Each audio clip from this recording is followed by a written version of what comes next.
Monsieur le ministre, la parole est à monsieur Sébastien Huyghe. Merci Monsieur le Président. Mes chers collègues, ma question s'adresse à Monsieur le ministre des Affaires étrangères. Les ambassadeurs des 28 États membres de l'Union ont signifié ce mardi la reconduction des sanctions à l'encontre de la Fédération de Russie et, dans les jours qui viennent, vous allez, Monsieur le ministre, l'entériner avec vos homologues.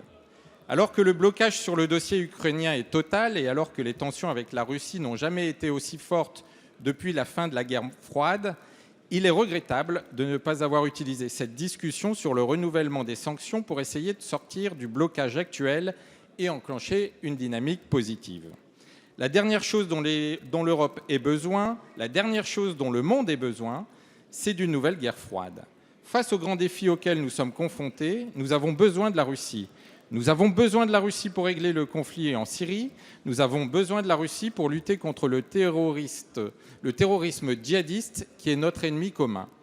Cela ne veut pas dire que nous devions être d'accord sur tout avec les Russes, mais cela signifie que personne ne peut se satisfaire de la situation actuelle qui, de surcroît, fait injustement souffrir nos agriculteurs, nos éleveurs, nos entreprises.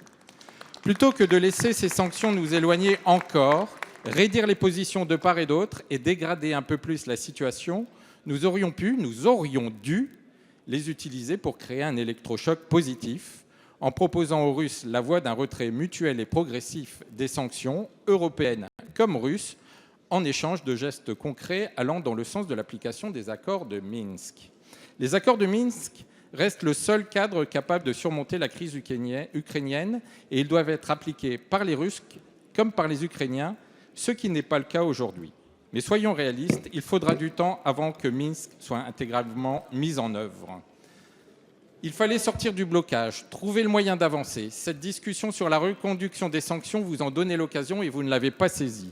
Monsieur le ministre, merci. Que propose la France? La parole est à monsieur le ministre des Affaires étrangères et du Développement international. Monsieur le Président, merci Monsieur le député. Vous oubliez quelque chose dans votre question, c'est qu'il existe une initiative franco-allemande qui s'appelle le format Normandie et que nous tenons des réunions régulières avec mon homologue Steinmeier et le ministre des Affaires étrangères russe et ukrainien. Et lorsque cela est nécessaire, nous le faisons au niveau des présidents, les chefs d'État et de gouvernement. Et nous ne sommes pas rendus assez loin pour que les sanctions soient levées dans le respect des accords de Minsk. Je vous rappelle que les sanctions ne sont pas un but en soi. Les sanctions ont pour objectif d'être levées. C'est ce que j'ai dit à Vladimir Poutine lorsque je me suis rendu à Moscou. Et pour ça, il faut des progrès concrets, réels, sur le terrain. Et vous savez bien que la violence dans le Donbass doit reculer. Il y a quelques progrès, mais ils sont encore insuffisants. Il faut aussi que les stocks d'armes soient détruits, il faut que les échanges de prisonniers aient lieu, il faut que l'amnistie intervienne. Et il y a la part aussi de ce que doit faire l'Ukraine, c'est-à-dire la réforme de la décentralisation, statut spécial pour le Donbass et la réforme électorale. Nous sommes loin du compte. Donc comme nous ne sommes pas rendus à l'objectif qui nous permettrait de lever même partiellement les sanctions, elles vont être reconduites. Mais le message que je vous adresse aujourd'hui, c'est que nous sommes prêts à chaque étape des progrès à examiner. En tout cas, c'est le point de vue de la France, qui est d'ailleurs partagé par l'Allemagne.